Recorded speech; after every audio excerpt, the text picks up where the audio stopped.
So, what would you say is the best way to set an intent? And after you've set the intent, you don't second guess it. Like you just know what to do and you won't get distracted as much anymore by ego, stories, blockages. That's a good question. And I think it's probably the most important question that any spiritual person who's really serious can ask. And there are not many people that will ask that question, like really ask that question and be prepared for the answer. So there's a story that goes along with this question. And it's about a monk that asks his teacher this, how much do I have to desire enlightenment for me to make it? And the story goes that I think it's probably a Zen story. These crazy Zen stories are very, very extreme. So this student monk asks his teacher, and his teacher goes to the monk and he grabs him and takes him to the well and he pushes his head underwater. And the monk is kind of like struggling and bubbling and suffering. And the teacher pulls him up, lets him breathe for a second, then he pushes him underneath again until he's half drowning. He pulls him up and then he pushes him underneath again. Then he pulls him up and the monk is like, "What? What's going on, master? Why are you doing this?" And the master says, "You must desire enlightenment as much as you desired to breathe just now." And unfortunately, that's as serious as you need to be. It has to be more important, really, than anything else. Yeah. And so let me just expand this a bit to put it into context, because I can guarantee you that most people that you'll come across in the spiritual scene and the New Age scene are not asking this question. They are asking about personal liberation. So they're going to see teachers because they have issues with themselves, with their relationship. They're having a little bit of suffering and they want to know how to ease that suffering. So they'll ask these questions, but they won't, even if they're with a real teacher, be able to hear it, because they're listening in terms of how do I ease my personal suffering a little bit. So even if they do stumble across a real teacher, one that maybe won't push their head underwater, because you're not allowed to do these things these days, but one that will take them probably more seriously than they're taking themselves. If they do come across this teacher, they won't be able to hear the answer, because they're listening in terms of their current cultural value system, which is all about them, about how they're feeling, about they're interested in making a nice blog post or Instagram post about their spiritual journey. There really are not many spiritual people that are willing to ask this question. So here's the thing. If you want to be free, it's possible. And it's possible for anybody who's serious enough. And the only qualification that you need is that it has to be important enough to you. In fact, it has to be more important than anything else.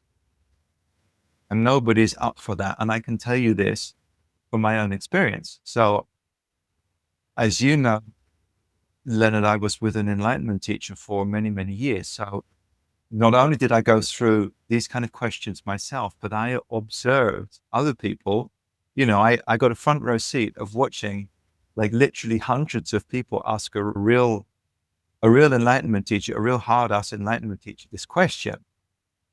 They'd come to a retreat and they'd sense that this guy was, was pretty authentic. So they got up the courage to ask, okay, so I want this. I really want this. And I watched them. I observed these people, and some of them I knew, some of them I spent time with, and some of them were just momentary moths to a flame, And what I saw was that people would ask this question, and my teacher would say, "You have to want this more than anything else." And they'd think about it, and they'd say, "More than anything else. Do you mean it has to be more important than my job? Are you saying it has to be more important than my relationship, my very special relationship. What do you mean it has to be more important than my desire for the wealth, right? These are all like, I'm just flashing up a number of conversations. Yeah. And my teacher would say, yes, it has to be more important than that. And they'd think about it and they'd say, okay, thanks. And they would be gone. Some of those people that were more serious would stick around. Then they'd say, okay. So they'd stick around and they'd make a commitment to themselves, to my teacher, to say, okay, I really want this thing. What do I need to do? So my teacher would tell them what to do. He said, okay, you need to get serious. Meditation needs to be really important. You need to be doing this, or you need to join my community, or, each person, it would be a different thing. And I'd watch these people become more serious. And then they'd find out at some point when they were challenged that something else was more important to them. Yeah.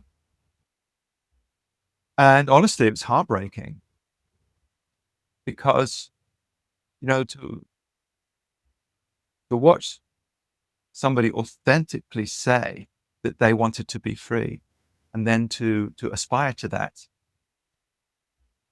and to begin to live that, they would become like a beautiful person. You'd see this light shining through their eyes. It was an incredible thing to watch. And you'd see these people like light up and become authentic and be present. And when you talk to them, like, wow, like, what happened to you? And they go, oh man, I'm on this path, and it's really powerful. And oh my God, I'm so inspired. So I guess it's also really important to know what's on the other side in order to want it bad enough. I think you've got to understand the path. So just to kind of finish my long story on observing all of this. So I could, some of these people became my friends, and some of these people, were more serious than I was, and they became, they were people that inspired me, but then one day this person would just have disappeared, and you'd be like, hey, have you seen John? Like, where is he? And it's like, you hear John's gone, and you're like, what do you mean gone? What do you mean? Yeah, like this thing happened, and he's come back to his girlfriend, or it's like, yeah, we heard that he was using cocaine again, or I mean, a thousand random stories. And then this person who you saw recognized something beautiful within themselves had decided that that was enough. So what I want to try and say with this is that this is something that no one tells you, no one prepares you for, and that New Age spirituality is nothing but some marketing or advertising that's very surface level, and that real spirituality affects people's lives, at the deepest level. And unless you've seen this, it's difficult to know what you're signing up for. So I think that the question that you're asking is a very courageous question. And I know you a little bit, and I think that you're a very authentic person. So for me to answer your question in an appropriate way, for me to take you seriously and to take your question seriously, I have to tell you that you have to know what you're asking, and that to my best ability, I have to humbly tell you that that most people don't make it, and that's okay as well. It's a strange thing. It's a very strange thing. There are no guarantees, and you might feel your desire for freedom very strongly, like I did, like I still do. But there are no guarantees. So knowing that, what you can do is figure out how to take yourself even more seriously than you're taking yourself now. Hmm. I can't tell you how to do that. I don't know. This is the thing. But having, thought about the same question myself, and having put the question that you've asked me to my teacher, God knows how many years ago, like a lifetime ago, and then observed myself and observed other people over the last 20 years, I can tell you that there's a lot of unknowns. There are a lot of variables in this whole equation that are very difficult to answer. But if you're a serious person, you've got to figure out, oh fuck, how do I take this seriously? And like, are you Gen Z? Is that right? Oh yeah, for sure. Yeah. Right. It might even be way more difficult for you than it was for me.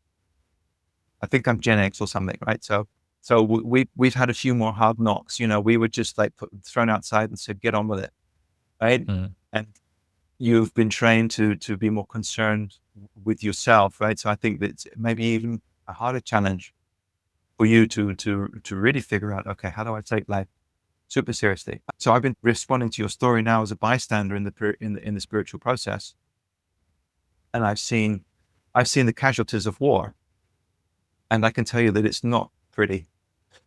It's not good news. I'm really sorry. But then if I kind of now change the scene and just report my own experience with this, is that it was more important to me than anything else.